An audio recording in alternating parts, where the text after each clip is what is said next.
Le cercueil est petit, trop petit. C'est ma première pensée cohérente alors qu'ils descendent Caleb en terre, le lieu de repos final de mon fils de 9 ans. Mes mains ne cessent de trembler. J'ai essayé de les presser contre mon costume noir, de les serrer jusqu'à ce que mes jointures blanchissent, même de les fourrer dans mes poches. Rien ne marche. Les larmes coulent sans fin. Des rivières silencieuses sur mes joues que je ne prends plus la peine d'essuyer.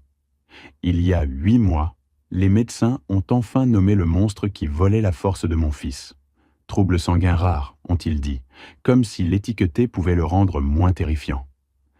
Caleb a mieux pris la nouvelle que moi, son petit visage sérieux mais déterminé, tandis que le docteur expliquait les traitements.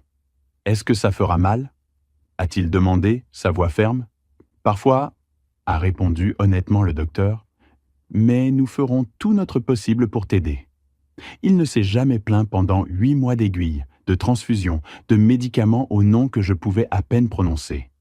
Même quand son petit corps était ravagé par des fièvres qui le laissaient trembler sous les couvertures d'hôpital, il me regardait avec ses yeux si semblables à ceux de son père et disait « Ça va, papa, ne t'inquiète pas. »« Alexandre, maintenant, je me tiens seul près de sa tombe. La douleur de leur absence, une douleur physique aussi aiguë que la perte elle-même.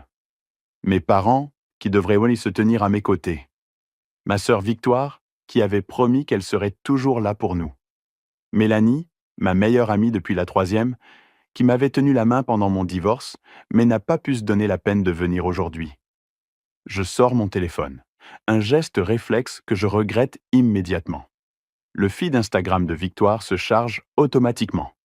Des photos de sa fête de fiançailles au Grand Hôtel Horizon inondent mon écran, se déroulant maintenant même, à ce moment exact. La voilà, flûte de champagne levée, diamants scintillants, nos parents rayonnant à ses côtés. L'horodatage montre qu'elle a été postée il y a 20 minutes pendant que j'écoutais le ministre prononcer des mots qui ne pouvaient pas capturer qui était vraiment Caleb. « Ça va, mon cher ?» Je lève les yeux pour voir Angèle, ma voisine âgée, la seule personne qui est venue aujourd'hui. Sa main ridée repose doucement sur mon bras, ses yeux pleins d'une préoccupation sincère. Pendant 18 mois, elle a apporté des repas faits maison à notre maison quand j'étais trop épuisé par les visites à l'hôpital pour cuisiner. « Ils ne sont pas venus !» Je chuchote, les mots à peine audibles. Pas un seul d'entre eux. Je ne peux pas m'empêcher de me souvenir du rire de Caleb. Le vrai, avant la maladie, quand il jaillissait de quelque part au fond et incontrôlé. Comment il déclarait à 7 ans qu'il deviendrait médecin pour soigner des enfants comme lui un jour. « Ce garçon t'aimait plus que tout au monde », dit Angèle doucement. J'acquiesce, me souvenant comment Étienne, mon ex-mari, avait établi un fonds fiduciaire universitaire de 850 000 pour Caleb avant que son entreprise ne le transfère à l'étranger. « Si quelque chose devait arriver, avait-il dit, tu es le bénéficiaire résiduel. Je sais que tu honoreras sa mémoire. » Il n'aurait pas pu savoir à quel point ces mots importeraient bientôt. Mon téléphone vibre avec un texto. Le nom de ma mère apparaît sur l'écran. Nous devons parler. Apporte les documents du fidéicommis demain. Je fixe le message, le lisant 2 fois pour m'assurer que je comprends. Ils ne sont pas venus aux funérailles de Caleb, mais ils s'intéressent à son fonds fiduciaire. J'écris en retour « J'enterre mon fils aujourd'hui. Je ne peux pas parler de paperasse maintenant. » Sa réponse arrive immédiatement. « Ne sois pas dramatique, Alexandre. C'est important pour toute la famille. » Toute la famille. La même famille qui n'a pas pu consacrer 2 heures pour dire au revoir à Caleb. La réalité de ce qui se passe commence à se cristalliser. Le lendemain matin, je conduis vers la maison de style colonial de mes parents à Oakwood Heights. La porte principale s'ouvre avant que je l'atteigne. Mon père se tient dans l'entrée, son visage un masque pratiqué de préoccupation paternelle qui n'atteint pas ses yeux. « Alexandre, entre. Nous t'attendions. » Le salon ressemble à une salle de conseil. Victoire s'assoit avec élégance sur le canapé crème, jambes croisées aux chevilles. Mélanie se perche à côté d'elle, étudiant soudainement sa manucure avec fascination quand j'entre. Ma mère se tient près de la cheminée, une main reposant sur une photo de famille encadrée où nous sourions tous. Personne ne mentionne Caleb. Personne ne dit qu'ils sont désolés. Mon père ne perd pas de temps. Nous devons réaffecter le fidéicommis avec Victoire comme administratrice, annonce-t-il, glissant un document vers moi. Signe ici et ici. Je n'atteins pas le stylo. De quoi parlez-vous? Victoire décroise les jambes et se penche en avant. Alexandre, tu n'es pas en état de gérer ce genre d'argent. Nous essayons d'aider. Ma mère s'approche, sa voix mielleuse de fausse sympathie. Tu as toujours été impulsif avec les finances? Tu te souviens de cette boutique que tu voulais ouvrir après l'université? Je regarde Mélanie, espérant quelques lueurs de l'amitié que nous avions partagée autrefois. Elle croise brièvement mon regard avant de détourner les yeux. Nous avons déjà parlé avec l'avocat d'Étienne, dit mon père. Étant donné ton état mental, il convient que c'est la marche prudente à suivre. Je prends l'un des documents, reconnaissant le langage juridique sur les évaluations de compétences mentales. Une autre page attire mon attention. Recherche sur le droit des fidéicommis, datée d'il y a 14 mois, quand Caleb a été hospitalisé pour la première fois. Vous planifiez ceci depuis que Caleb est tombé malade, je murmure. Pendant que j'étais assis près de son lit d'hôpital, vous recherchiez comment prendre son argent s'il mourait. La portée complète de leur trahison se cristallise. Ils ont rejeté la maladie de Caleb pendant 8 mois, m'appelant surprotecteur quand j'insistais que quelque chose n'allait vraiment pas. Je vois un plan dépassant sous les documents du fidéicommis.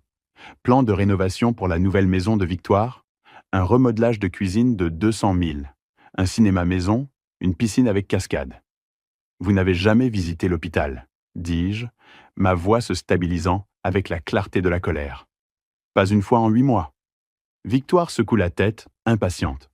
Nous pleurons tous différemment, Alexandre. Certains d'entre nous le gèrent simplement mieux. Pourquoi maintenant? Je demande. Pourquoi l'urgence soudaine? Victoire échange des regards avec mes parents. L'entreprise de développement de Robert fait face à des problèmes de flux de trésorerie.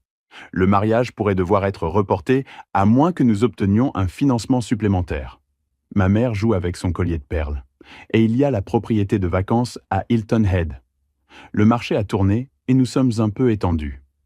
Je me lève, rassemble les documents et les remets dans le dossier. J'ai besoin de temps pour réfléchir, dis-je, me dirigeant vers la porte. Alexandre? La voix de mon père porte le tranchant aigu que je me souviens des disputes d'enfance. Oh, ne t'éloigne pas de cette table. Je ferme la porte d'entrée derrière moi avec une finalité silencieuse. Dans ma voiture, j'appuie mon front contre le volant. Mon téléphone vibre avec un texto d'Angèle. Comment ça s'est passé? Je suis là si tu as besoin de parler. Je me souviens de quelque chose qu'Étienne avait mentionné lors de l'établissement du fidéicommis de Caleb. Si tu as des questions, contacte Richard Donovan. C'est le meilleur avocat de fidéicommis de l'État. Pour la première fois aujourd'hui, je ressens une lueur d'espoir. Le même jour, le bureau juridique de Richard Donovan brille de bois poli et de livres reliés en cuir. Richard se lève de derrière son bureau d'acajou quand son assistante me fait entrer. Il est plus âgé que je m'y attendais, avec des cheveux argentés et des lunettes de lecture perchées sur son nez. « Monsieur Walker, veuillez vous asseoir. Je suis vraiment désolé pour votre fils. » Je glisse le dossier sur son bureau. Ce sont tous les documents que j'ai sur le fidéicommis de Caleb. Richard ouvre le dossier, parcourant le contenu avec une efficacité pratiquée. Je me souviens quand Étienne a établi ce fidéicommis. Il était très spécifique sur ses intentions. Il sort un dossier Manila avec le nom d'Étienne sur l'onglet. Cette recherche montre de multiples appels de votre famille au cours de l'année passée. Ils nous ont contactés au sujet du fidéicommis de Caleb. La clarité coupe ma douleur pour la première fois en jour. Il savait les termes du fidéicommis avant que Caleb ne meure. Monsieur Walker, je veux être très clair sur quelque chose. Ce fidéicommis a des dispositions explicites empêchant l'interférence familiale. Étienne a construit de multiples couches de protection spécifiquement pour s'assurer que les fonds iraient à Caleb ou à vous comme bénéficiaires résiduels. Ils n'ont aucune position légale pour contester ceci. Le fidéicommis est hermétique. Alors, ils ne peuvent pas le prendre? Pas légalement, non, mais ils pourraient essayer d'autres tactiques, affirmant que vous n'êtes pas mentalement apte à cause du deuil, par exemple.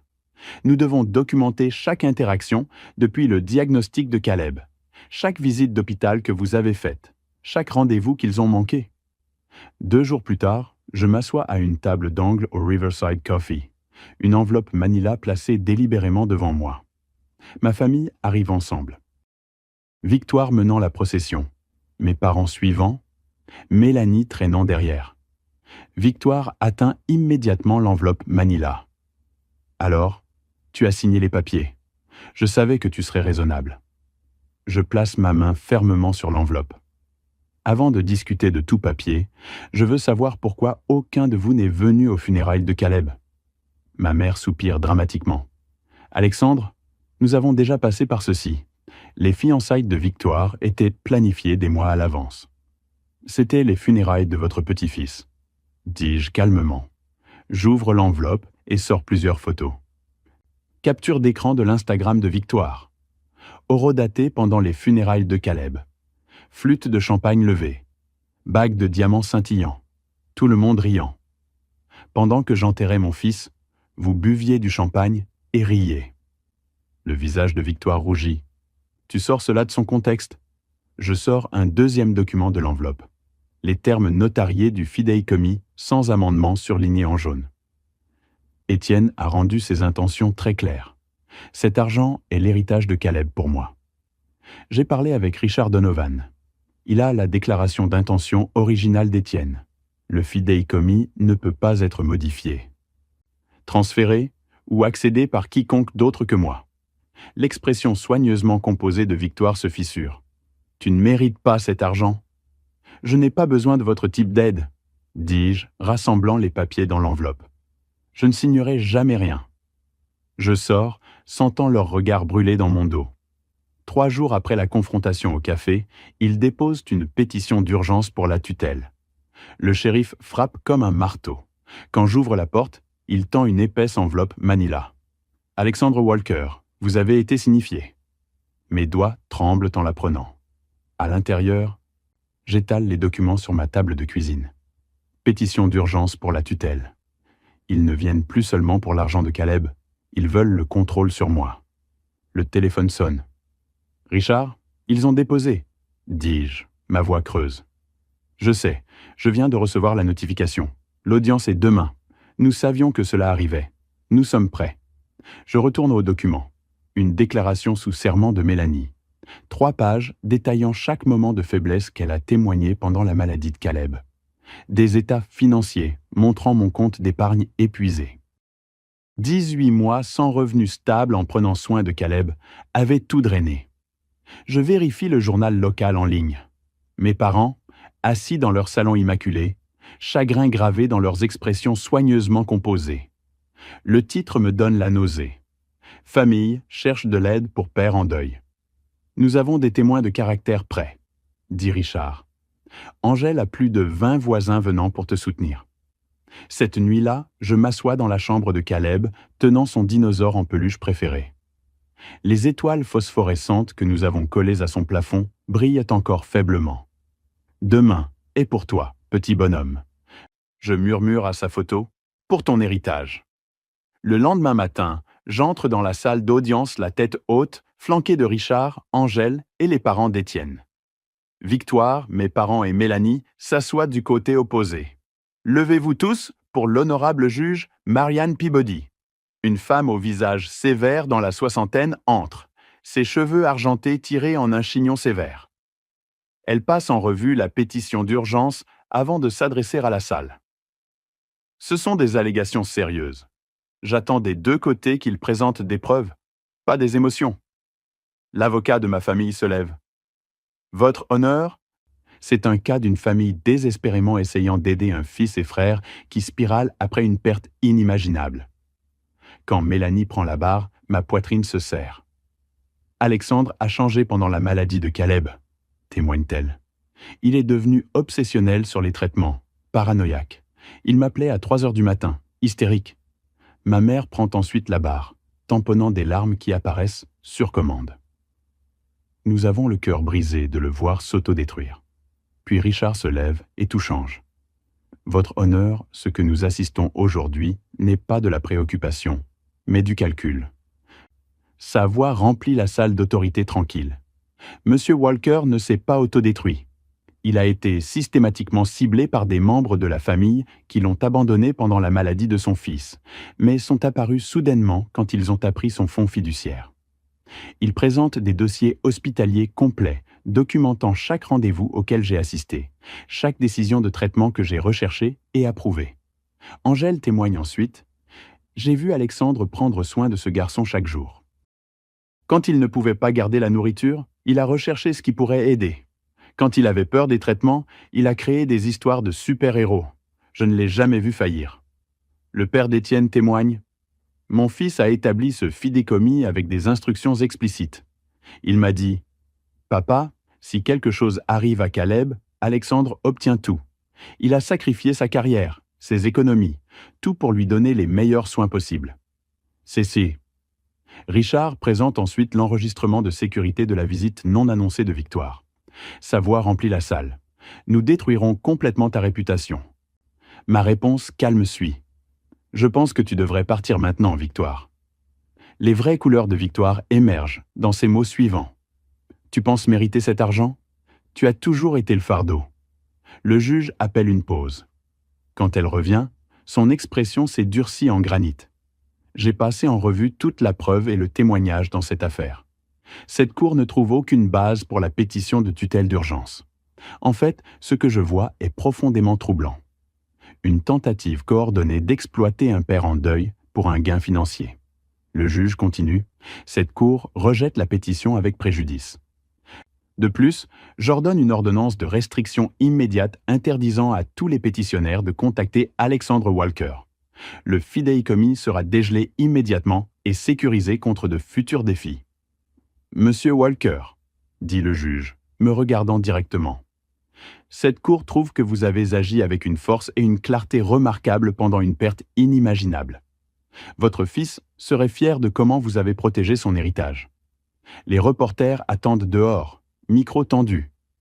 Il y a un mois, j'aurais baissé la tête et me serais dépêché de passer.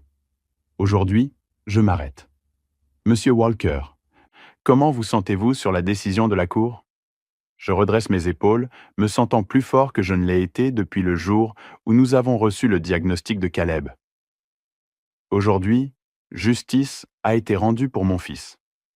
6 mois plus tard, je me tiens dans l'unité des troubles sanguins pédiatriques où Caleb a passé tant d'heures. Les murs sont plus lumineux maintenant, peints avec des scènes sous-marines que Caleb aurait adorées. Une plaque près du poste d'infirmière dit « Heil Memorial Caleb Walker ». Une jeune infirmière s'approche. « Je suis Jennifer Abrams, la première boursière Caleb Walker. Je ne peux pas assez vous remercier pour cette opportunité de me spécialiser en hématologie pédiatrique. Caleb aurait été ravi, dis-je, et je réalise que je souris en parlant de lui. Il voulait être médecin lui-même un jour. La Fondation Héritage de Caleb soutient maintenant des familles faisant face aux mêmes batailles que nous avons menées. Couvrant les dépenses que l'assurance ne couvre pas, fournissant un logement d'urgence près des hôpitaux, finançant une formation spécialisée pour les infirmières pédiatriques. 1 an jour pour jour, après les funérailles de Caleb, je retourne au cimetière. Le sentier se sent différent sous mes pieds. Plus une marche vers la douleur insupportable, mais une visite intentionnelle à un lieu de connexion. Je place des fleurs fraîches près de sa pierre tombale, traçant les lettres de son nom avec mon doigt. « Excuse-moi » appelle une voix. Une femme s'approche avec une petite fille d'environ 7 ans. « Êtes-vous Alexandre Walker ?» Je suis Sarah Mitchell. Voici ma fille, Emma. Emma a été diagnostiquée avec la même condition que votre fils l'année dernière. Le spécialiste financé par votre programme de bourse a trouvé un protocole de traitement qui a fonctionné quand rien d'autre ne le faisait. L'héritage de votre fils a sauvé la vie de ma fille. Emma s'avance, timide mais déterminée. Merci de m'avoir aidé à aller mieux.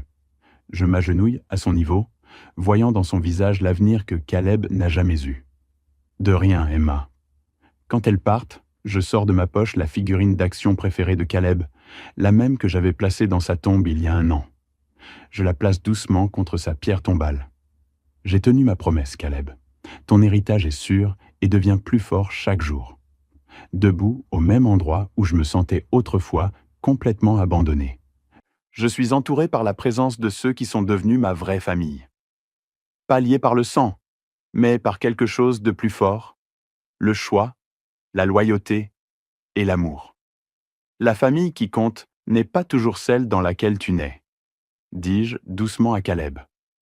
C'est celle qui reste à tes côtés quand tu en as le plus besoin. En marchant vers ma voiture, le soleil matinal chaud sur mon visage, je réalise quelque chose de profond. Parfois, la trahison la plus profonde mène à la transformation la plus puissante. Je ne fais plus que survivre maintenant.